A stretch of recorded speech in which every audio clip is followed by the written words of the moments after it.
Feu froid, eau sèche, vent immobile. Vous allez me dire, mec, t'as perdu la tête ou quoi? Et non. Aujourd'hui, on parle de la glace sèche. Vous vous êtes déjà demandé comment on fabrique ce truc, ou même ce que c'est vraiment? Vous saviez que c'est produit à une échelle dingue? Allez, je vous embarque dans le délire. On y va.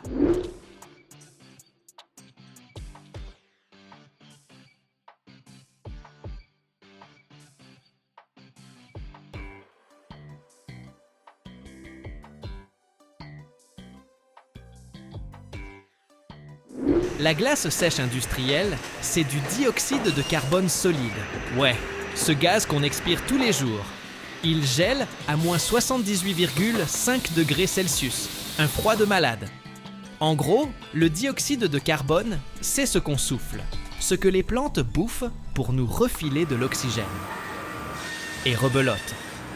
Ça sort aussi quand on brûle du carburant, quand la bière fermente, ou dans vos sodas pétillants. Si vous refroidissez ce gaz à bloc et que vous le compressez, il devient liquide. Et si vous relâchez la pression d'un coup, bam, ça se transforme en glace sèche. Pas de fonte, pas de flaque, ça s'évapore direct dans l'air. Magique, non? On l'utilise partout. Médecine, transport, bouffe, et même pour des effets spéciaux, grâce à sa capacité à refroidir en un clin d'œil et à disparaître sans laisser de traces.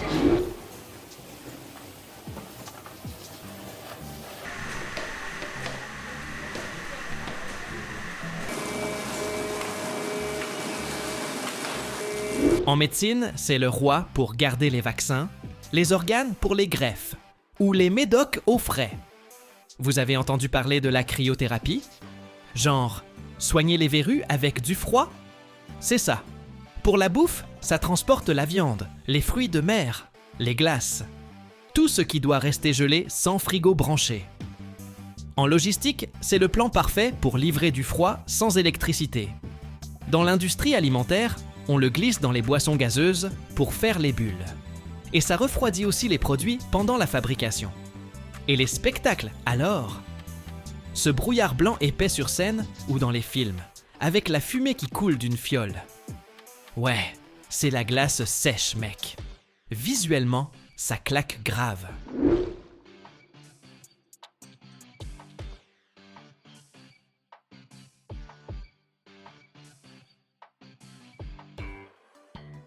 Fabriquer de la glace sèche, c'est pas une blague de cuisine. Ça se passe dans des usines cryogéniques, des monstres industriels. Ces usines occupent entre 5 000 et 20 000 mètres carrés. Imagine 10 à 40 terrains de basket. Au milieu trônent des réservoirs cryogéniques, des cuves métalliques géantes, jusqu'à 15 mètres de haut, capables de stocker de 20 à 100 tonnes de dioxyde de carbone liquide. Il y a un léger bourdonnement dans l'air, les compresseurs et les presses qui tournent à fond. Les réservoirs crachent le gaz dans des tuyaux énormes. Direction les machines de pressage. Ces bêtes avalent jusqu'à 500 kg de glace sèche par minute. Incroyable, non?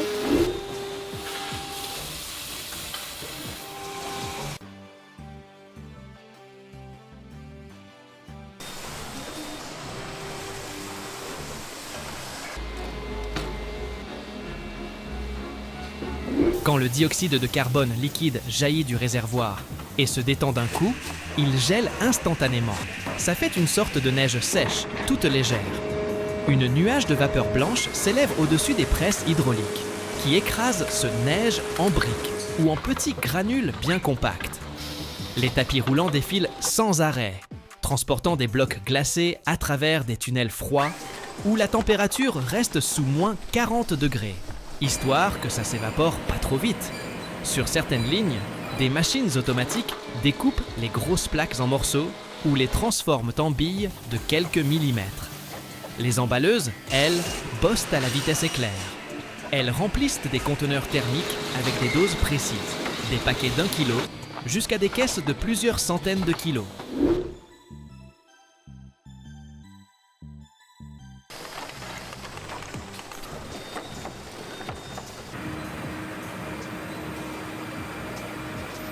Les machines scellent tout hermétiquement pour limiter l'évaporation.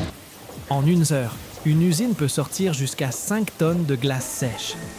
Et tout ça dans un brouillard blanc qui flotte autour, un peu mystique, un peu futuriste. Comme je disais, dans les zones de pressage et d'emballage, ça caille sévère, moins 40 degrés. Les mecs qui bossent là-dedans sont sapés comme des cosmonautes. Combinaisons isolantes pour bloquer le froid, gants thermiques parce que toucher la glace sèche, ça brûle direct. Lunettes et masques pour pas choper une irritation des yeux ou des poumons. Et des chaussures épaisses, histoire de pas geler les pieds sur le sol métallique.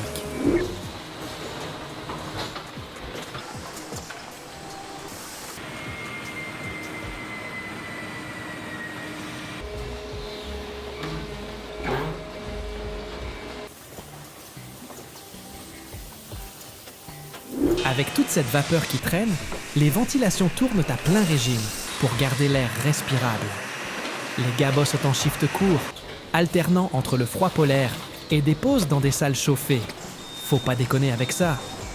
Beaucoup de trucs sont automatisés pour limiter les risques, mais même avec tout ce matos, bosser là-dedans, c'est pas pour les fragiles. Faut du mental et respecter les règles à la lettre. Mais d'où ils sortent tout ce dioxyde de carbone? Sérieux? Vous allez me demander. Pas besoin de courir dans les bois avec un filet. En fait, ils le récupèrent comme déchets d'autres industries, genre la fabrication d'ammoniac ou d'engrais. Écolo, non? On recycle un gaz qui existe déjà. Pas besoin d'en produire plus.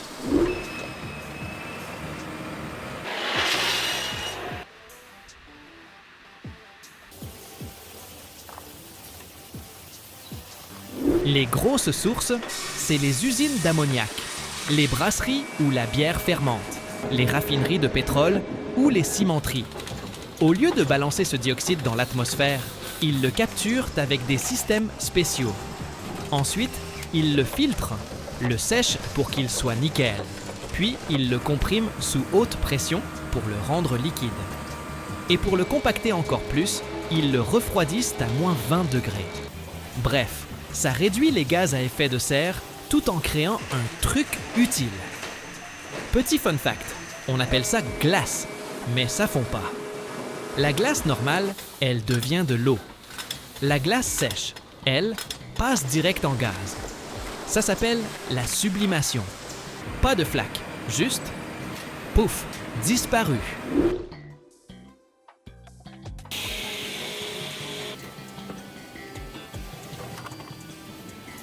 La glace sèche, c'est top pour conserver la bouffe. Mais attention, c'est pas un jouet. Si vous l'avalez ou respirez trop de vapeur, ça peut partir en vrille, brûlure ou asphyxie au menu. Il y a eu des cas où des potes ont voulu faire les malins en balançant de la glace sèche dans une piscine. Résultat, quelques-uns y sont restés. Et si vous la touchez sans gants, bonjour l'engelure. Bref, cette substance, c'est un truc de ouf, plein d'utilisations. Mais faut la manier avec respect. Alors, vous en pensez quoi? Plutôt cool, non?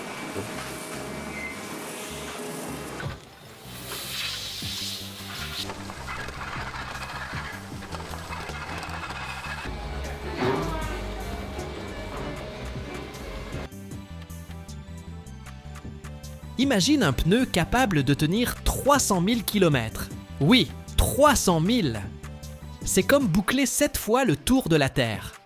La production d'un tel mastodonte pour poids lourd peut prendre jusqu'à 5 ans, et la température à l'intérieur de sa fabrication grimpe à 150 degrés Celsius. De quoi faire fondre du plomb. Mais qu'est-ce qui se cache là-dedans? Un savant mélange de caoutchouc naturel, d'acier et d'ingrédients secrets que Michelin protège jalousement, comme la recette du meilleur croissant. Comment crée-t-on ces merveilles d'ingénierie? Allez, on va creuser la question.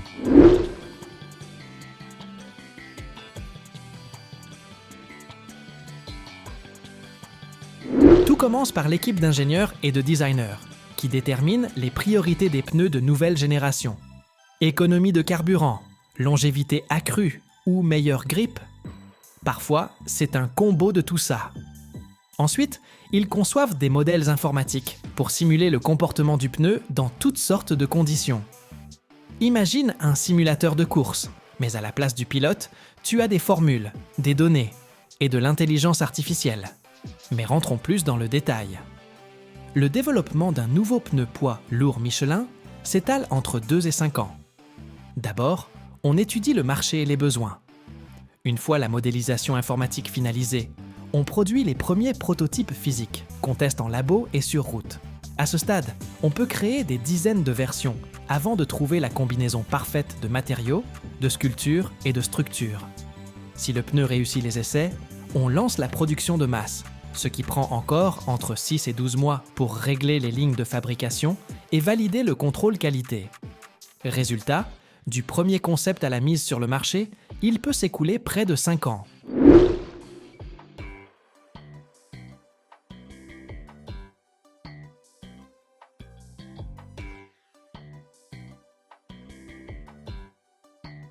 Si tu crois qu'un pneu poids lourd, c'est juste un gros bout de caoutchouc, tiens-toi bien. Il contient du caoutchouc naturel et synthétique, du noir de carbone, de la silice, une armature en acier ou en fibre textile, plus toute une série d'additifs chimiques. Le tout est malaxé dans d'énormes mélangeurs industriels, sous un contrôle qualité draconien.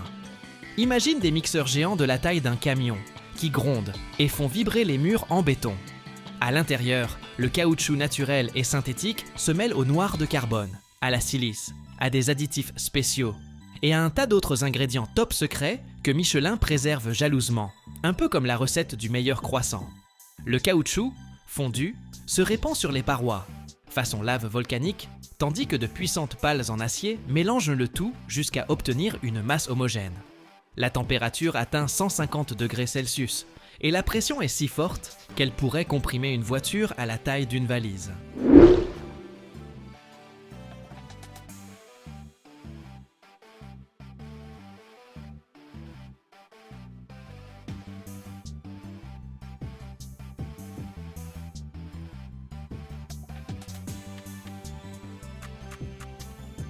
Après plusieurs étapes de mélange, la masse obtenue sort des machines sous forme de plaques épaisses et brûlantes.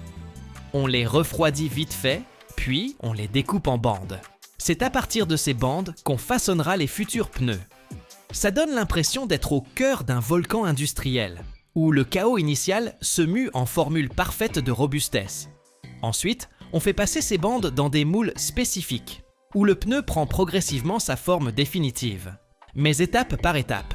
D'abord, la gomme est roulée à travers de gros cylindres d'acier pour la transformer en longues bandes épaisses. Puis, on les découpe selon les dimensions voulues.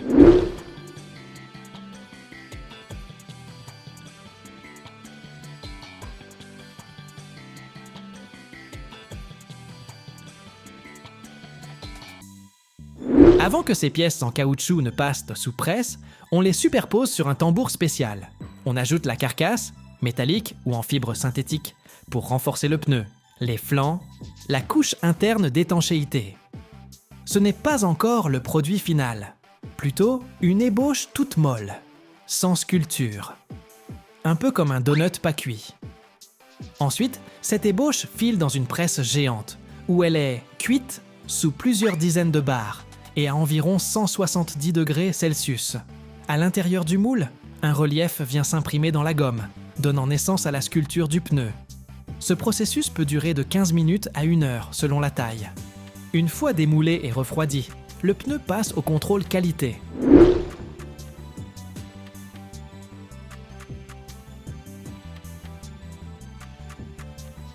Le poids d'un pneu poids lourd Michelin dépend de son type et de son usage, mais en moyenne, il varie entre 50 et 80 kg.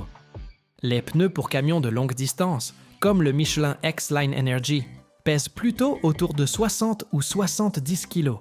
Les modèles renforcés destinés aux chantiers ou aux tombereaux de carrière peuvent monter à 150 kg et plus. Et pour les énormes dumpers miniers transportant des centaines de tonnes de roches, un pneu peut peser jusqu'à 4 tonnes. Bref, un pneu poids lourd n'est pas juste un rond de caoutchouc, mais un véritable chef-d'œuvre d'ingénierie, conçu pour marier solidité, endurance et efficacité énergétique.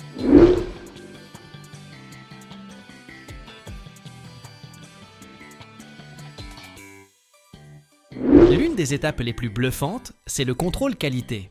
Michelin teste chaque série de pneus. Pour vérifier par exemple la résistance à l'usure, on installe les pneus sur des camions de test qui avalent des kilomètres sans s'arrêter, sur des circuits fermés reproduisant toutes sortes de revêtements. Asphalte, pavé, gravier, nid de poule. Les véhicules enchaînent virages serrés et freinage d'urgence. Un bon test pour la déformation et la surchauffe. Il y a même des surcharges volontaires, pour voir si la carcasse fatigue sous un poids supplémentaire. Un seul de ces camions peut parcourir jusqu'à 100 000 km lors d'un essai. Et oui, certains pneus finissent détruits dans ces tests. Tout ça pour la sécurité des conducteurs. Si on n'a pas le temps d'attendre l'usure naturelle, on utilise des bancs d'essai spécialisés.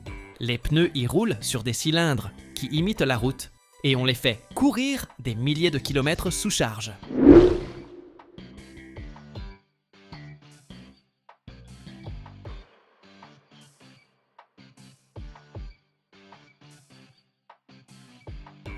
Certaines gammes de pneus Michelin destinées au transport longue distance, comme la X-Line Energy, peuvent rouler jusqu'à 300 000 km avant le premier changement. C'est comme parcourir 7 fois l'équateur. Environ 80% des pneus usés peuvent être rechappés avec une nouvelle bande de roulement, prolongeant leur durée de vie de 100 ou 150 000 km. Le rechappage, ou la resculpture, se pratique dans des usines spécialisées ou des ateliers certifiés Michelin. Cette technique offre une seconde vie aux pneus, réduit les coûts pour les transporteurs et diminue l'impact sur l'environnement. Pour rechapper un pneu, on le démonte du camion, on l'examine à fond, puis on utilise échographie, radiographie et laser pour détecter d'éventuelles micro-fissures internes. Si la carcasse est en bon état, le pneu repart pour un tour.